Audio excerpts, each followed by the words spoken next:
Sufrimiento no.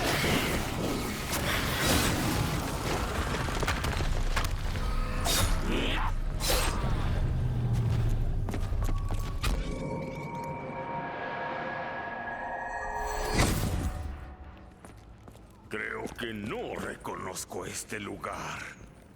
¿Debería?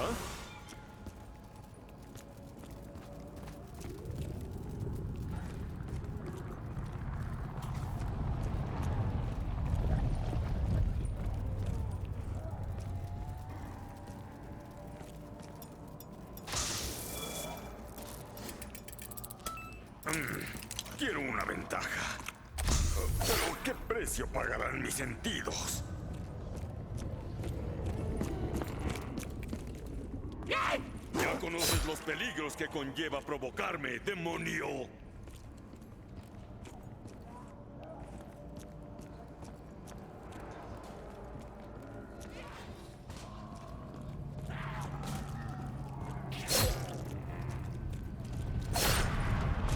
Reina del caos. Nos mantenemos a duras penas. Puede que al límite de la realidad.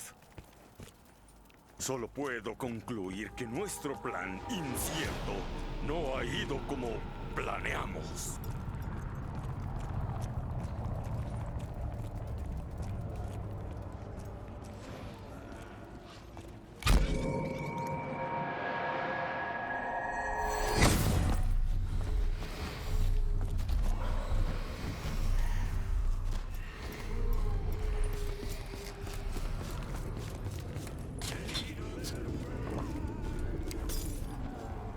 Quizá la bebida despierte lo dormido, pero también puede retenerlo.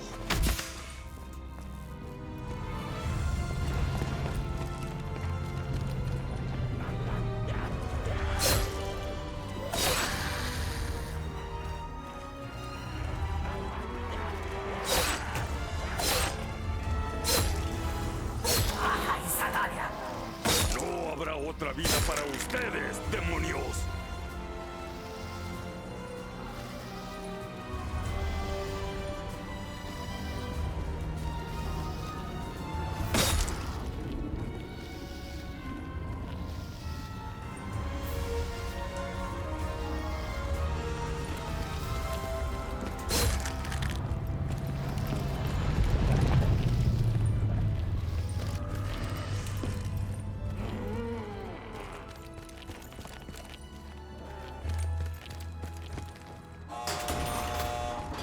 Hace tiempo nos unimos como enemigos.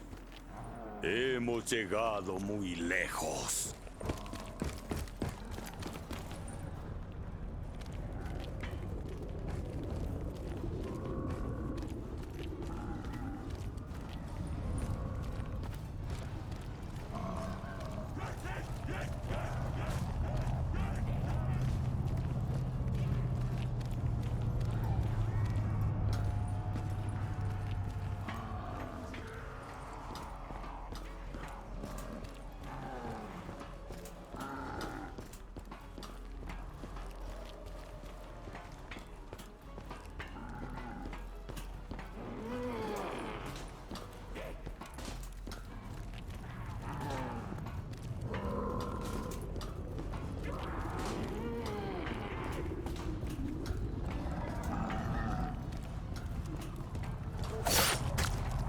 ¡Nos doblegaremos, demonio!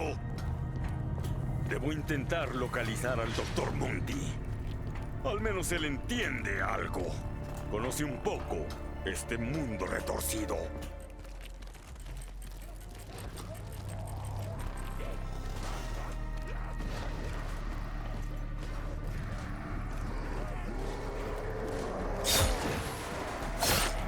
Tu conducta infantil es predecible, demonio.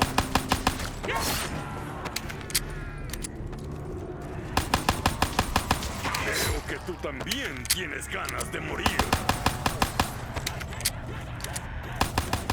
¿Por qué son tan irritantes?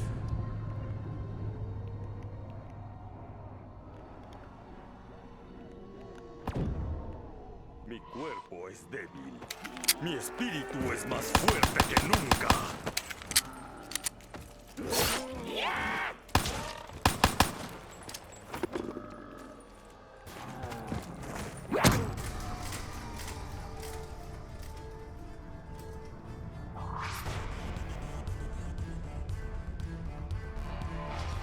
Quasi. For centuries, the Kabbalah, a mystical tradition within Judaism, was taught only to men over 40 who had already mastered Torah, raised a family, and proven themselves to be spiritually mature. What true adepts and mystics in the tradition know is that the Kabbalah contains the secret keys to how reality operates, the hidden mechanics behind creation itself. The Kabbalah is the mystical heart of Judaism, esoteric teachings that were passed orally from master to student, imprinted in texts like the Zohar and the Sefer, the Yetzirah, protected because the rabbis understood in the wrong hands this knowledge could be dangerous. In the right hands, it could unlock everything. This is the same tradition that Pythagoras studied in Egypt, the same system that medieval alchemists based their work on, the same framework that Isaac Luria used to revolutionize Jewish thought in the 16th century, the same wisdom that some of history's most powerful families, like the Rothschilds, quietly studied in the background, in the shadows, to understand the hidden laws of wealth. Why was it so protected? Empezó hace mucho. Because the Kabbalah reveals En el something frente de la Gran most Guerra. religions keep hidden. That humans aren't separate Dos from científicos the divine alemanes creative quisieron process. dominar fuerzas Los oscuras y misteriosas, ocultas channels durante in which siglos. infinite abundance Pensaban que su flows in descubrimiento visible form. garantizaría la And victoria buried final de in Alemania, this mystical tradition pero is nunca a map, pudieron imaginar a precise diagram lo que saldría a la luz of life, con sus okay, investigaciones. that shows exactly how consciousness descends from the mind of thought into actual physical. Kabbalists taught that reality exists in 4 distinct worlds, and I really want you to pay attention. The first is, I'm going to mispronounce this, absolute, the world of emanation. Informe de situación. Confirmo la llegada del sitio identificado. This is God's mind. No hay rastro del objetivo ni parece que los demás agentes vayan a interceptarlo. Fuera. The world of creation, where divine thought Podría llevarme una pala, al fin y al cabo es una excavación. Where the idea, wealth, success, form of you first emerges from the void. The third is Yetzirah, the world of formation, where thought becomes energy, where emotion first emerges from the time itself. The world of creation, where divine thought is shaped, where the infinite begins to define itself, where the idea, wealth, success, and form of you first emerges from the void. The third is Yetzirah, the world of formation, where thought becomes energy, where emotion activates the blueprint, where angelic forces, which in Kabbalah represent energetic principles, sigue arrojando resultados imprevistos. El proceso de conversión crea campos de energía localizados que Parece afectada por un contaminante desconocido. de los que surgen objetos El personal enemigo ha degenerado hasta sus instintos primarios y exhibe un salvajismo irracional sin precedentes. Se recomienda a todos los aliados establecer una zona de exclusión hasta que haya más información. begin shaping the vision into a pattern. The fourth and final is Asya, the world of the physical reality that we're seeing being manifest, the body, the bank account, the material world of which we live. Now here's what changed everything for me. ¡Cuidado con la luz! ¡Cuidado con la luz! The physical world, the hustling, the grinding, the strategizing, the bottom level. conmigo, hijos de puta! By the time something actually appears, it's already been created. The divine. Physical reality No tienen nada que hacer, It's insectos. where creation arrives. Nadie escapa de esa explosión. So, you're not creating wealth in the material world. You're receiving what's already been created. ¿Estas pociones mágicas también son cosa tuya, alemán? Says that Shiva, divine abundance is always flowing from Ein Sof down through the full world. It's not about attacking abundance. Servicios de mecanización a gran escala por parte de las fuerzas alemanas. Intentos de obtener información entorpecidos por el enemigo infectado. Back in 2018, when I was at my father, I was completely disconnected from the group.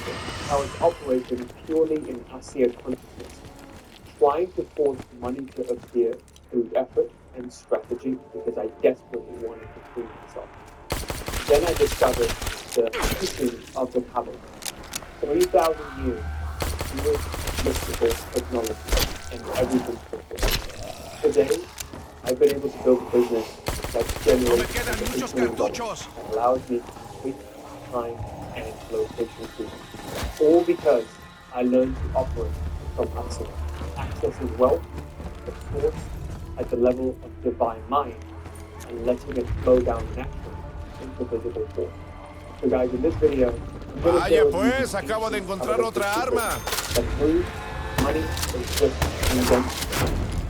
And the exact framework Jewish mystics need to access unlimited abundance. So with that, let's get started. So one of the most interesting concepts in the covenant is this mention of 4 different realms, 4 different dimensions by the reality of we talked about this in the intro, you know, everything begins Parece que esa explosión ha liquidado a la mayoría. Is infinity, the divine source, the thing that is beyond definition, that is beyond form. From there, it comes into spirit, Berea. And then from Berea, it comes into the emotional and mental plane. It starts to become conceived, the blueprint starts to become conceived. And then from there, it manifests in physical form in Asya. So, as you know, most people are trying to struggle in this material plane without alignment to any of these other planes, which is as futile as trying to Parece que no lo entiende. Estoy entrenado para esto. Right? You're trying to arrange material reality in the current state of things as opposed to focusing on a different reality. Right?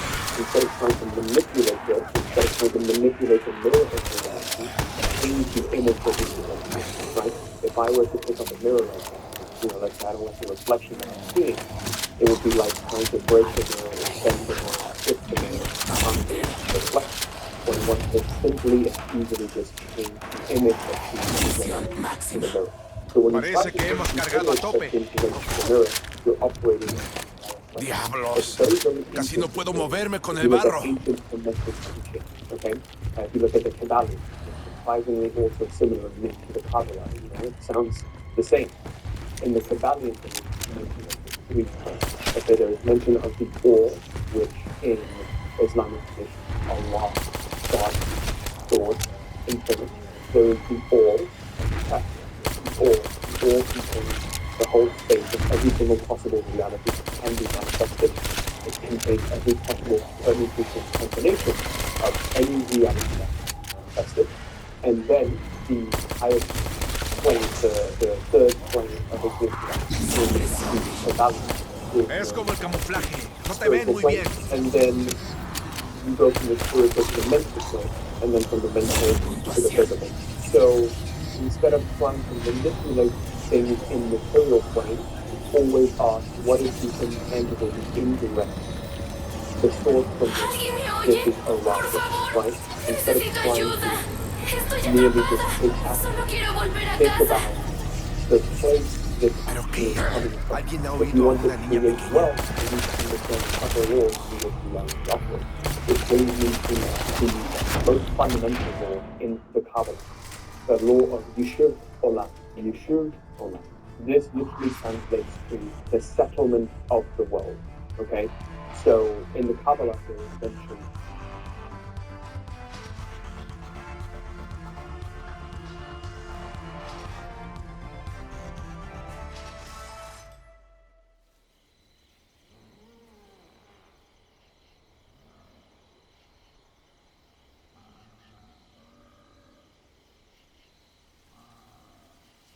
¿Hay Brownie listo?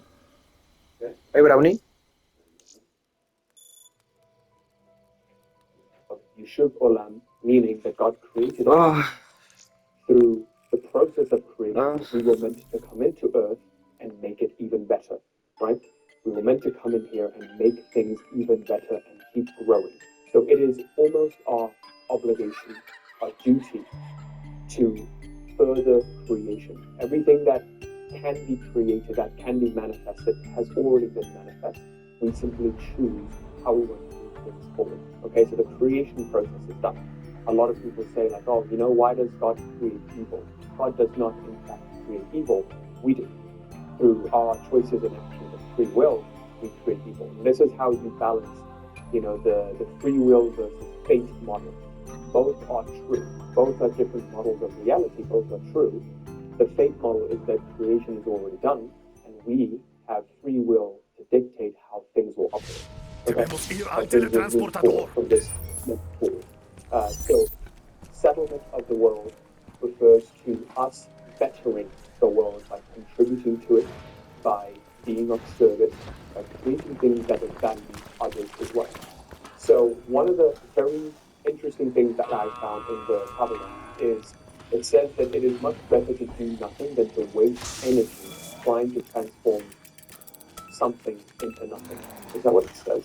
Yeah, that's exactly what it says. That's the sound of an American oil. We're hard at work. Want to be a part of it? Listen. Hello, my name is Adam Ferrari, and I'm the CEO of Phoenix Energy. I look forward to you joining us at the next webinar where you can go deeper into our bond offering. We currently offer two investment opportunities: a private placement bond offering for accredited investors with target annual interest rates between 9 and 13%. Also, so it says it is better to do nothing than to waste energy trying to transform something into nothing. How many times have you tried to do something that inevitably led nowhere, but actually acted more in detriment? You know, like if you've ever tried to make something work and you try to force it to work. Maybe you've been trying to start a business, or maybe you're a trader, you know, when the trades aren't going your way that day and you still try to force the trade to work, you try to force business outcomes to manifest when it's just not working that day, when it would be much better to just do nothing, because you notice that the more action you take, the more you actually create sabotage. Even in relationships, right?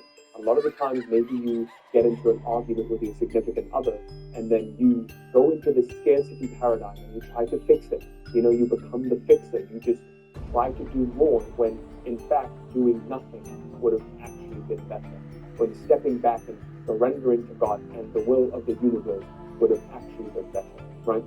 So this is one of the core principles in action of how doing nothing a lot of the times is literally better than trying to waste energy to transform something. Aquí debe ser donde hacen los pais de manzana. To understand this better, we have to go into a deep law through which reality operates, this law of power versus force. I first understood this when I read David R. Hawkinson's book. He was the author of this, and he wrote about this concept called power versus force. A lot of the times we're stuck in this manipulation paradigm. When we're stuck in the physical, material world, trying to manipulate outcomes, we come from a place of force. Force looks at win-lose situations, right? Power looks at win-win situations. So, for example, when I try to make money profit while someone else loses, what happens? I'm operating from force. Somehow, karmically, that is actually not leading to Yeshua Olam. It is not leading to the betterment of the universe of the world. Right? It is not leading to the settlement of the world.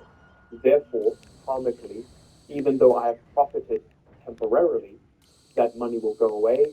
Something worse will happen to me to lead to my detriment. Whereas if I focus on power situations, these three planes, and I focus on how if I win, I create something valuable for the universe, for the world, for the betterment of mankind, I will inevitably profit, and I profit from that as well. That is a win-win situation. So an interesting story about that is the story of Sodom and Gomorrah. Sodom and Gomorrah had a law. The law of Sodom and Gomorrah was that if you help someone in need, you'll be punished. They operated from the scarcity condition. Okay? So Sodom and Gomorrah was destroyed because everyone was trying to profit themselves. They were operating from force consciousness. There's another story in the Kabbalah which talks about the differences of purgatory and heaven. You know, one man visited purgatory, and to his surprise, he found that there was a dining table. Everyone was eating. but every single person had the best meal, you know, finest delicacies you can ever find anywhere, and it's surprising you find in the purgatory.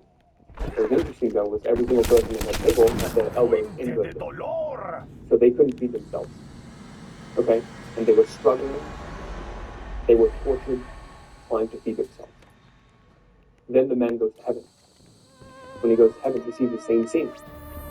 Finest delicacies available to men, dining table, people sitting on the dining table, gathered around. But what he noticed was that every single person at that table, also in heaven, had their elbows inverted. But the difference was, they were trying to feed themselves. They were feeding each other. In heaven, they were feeding each other. Okay? And because of that, Sodom and Gomorrah didn't succeed. Everyone was trying to feed themselves, with every man for themselves, instead of operating from this place of power. How many times in your life have you come from this scarcity conditioning where you've just struggled and just tried to get an outcome? You just want to get an outcome so you can get out of the scarcity that you're in. The hardest thing to do is when things aren't going your way and you feel like you're running out of money or like bad things are happening to you. Even though there is apparent scarcity in your life, you still internally stay in that state of abundance.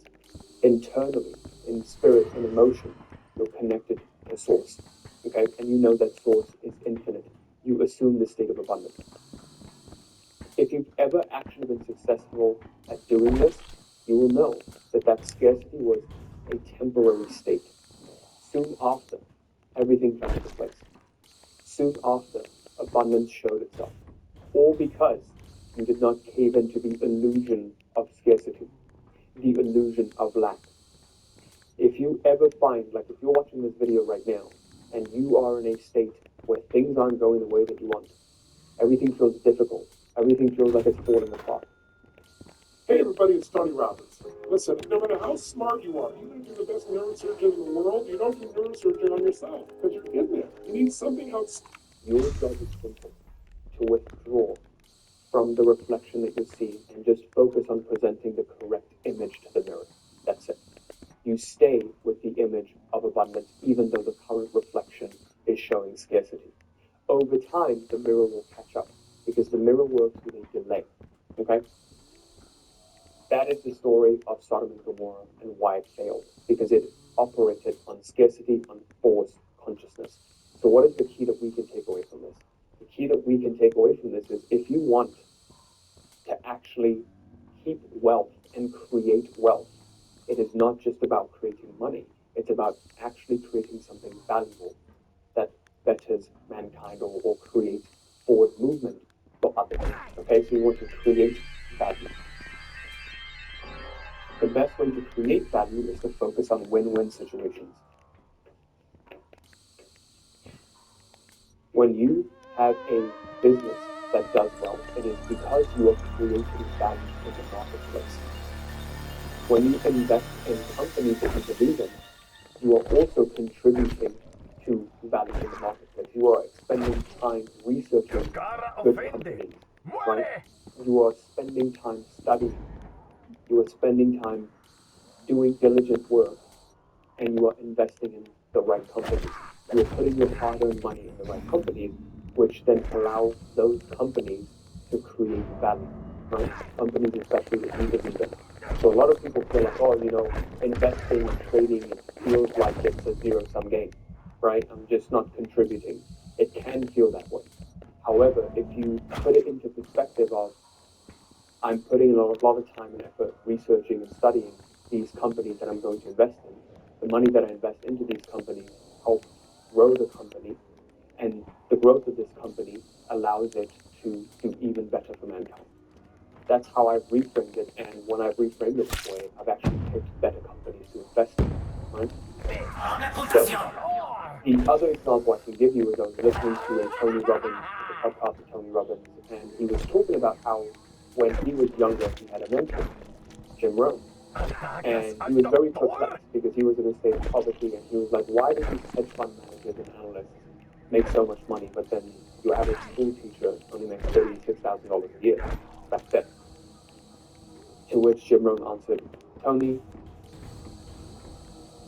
your wealth and income is directly proportional to the value that you create in the marketplace. If you are a valuable person and you create value, the byproduct of value is money. What do most people focus on initially when they get started in business? They only focus on creating money, or like getting an income, making money. When your focus is on making money, which is the outcome and not the process, which is creating value, what happens? You meet dead end. You are operating from force. But when you shift that focus to how can I create value, how can I provide value, what do you think happens? Money will flow. People will shower you with money. Even as I made these videos back in 2018 when I started, I was focusing on giving value.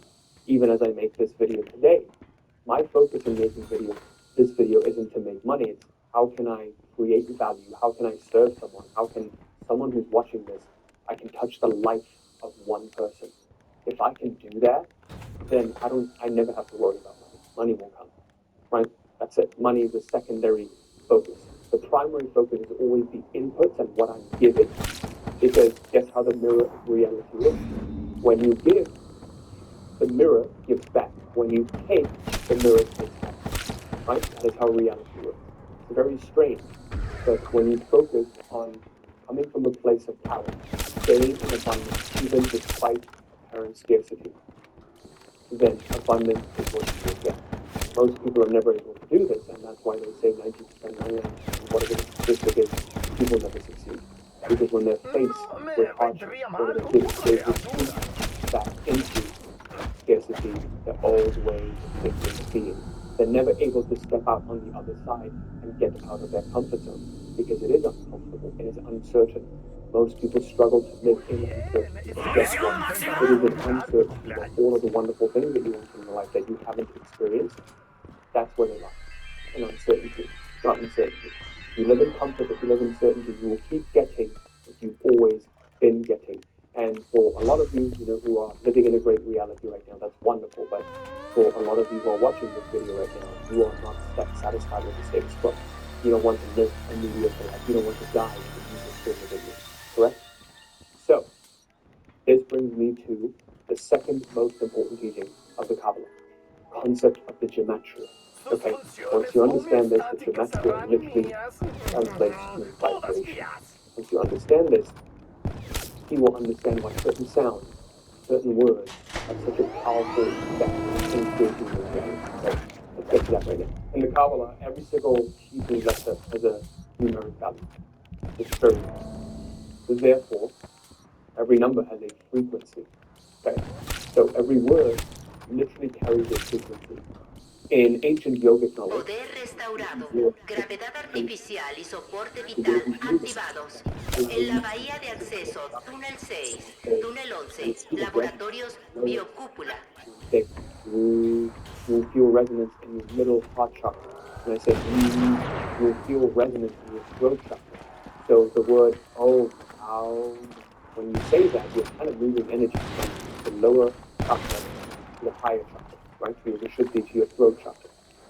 Let me show you something that makes me furious every time I see it. This is a low tax return for someone making $284,972 per year in a W-2 income. Take a look at this. Line 16, the federal tax alone is $85,231. So you add in state tax, and the total tax burden jumps up to $114,000.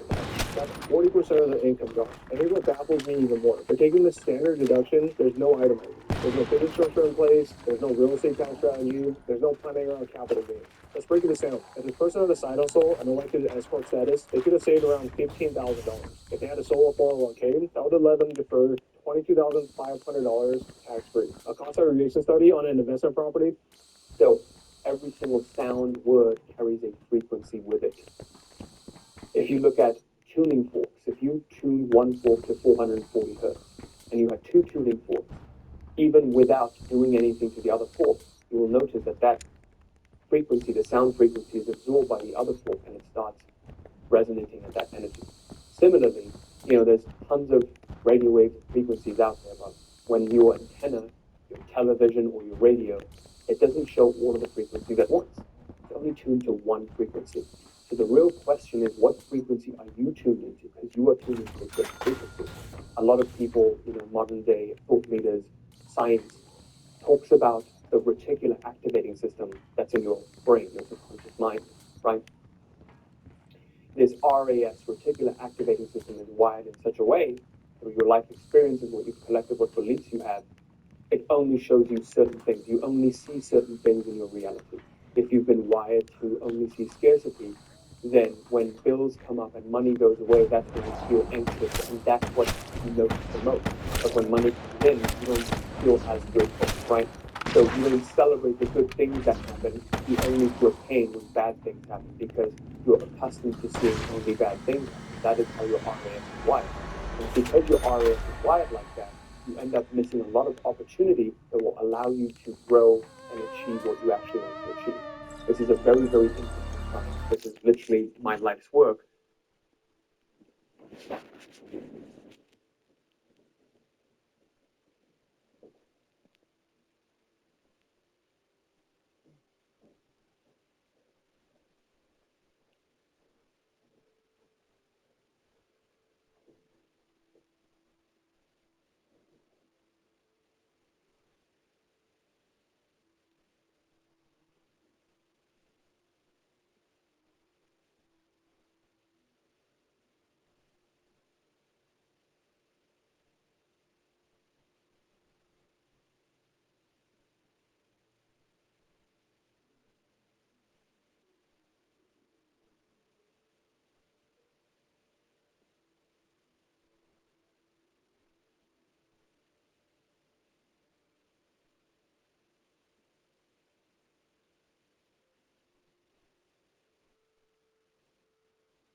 You and I.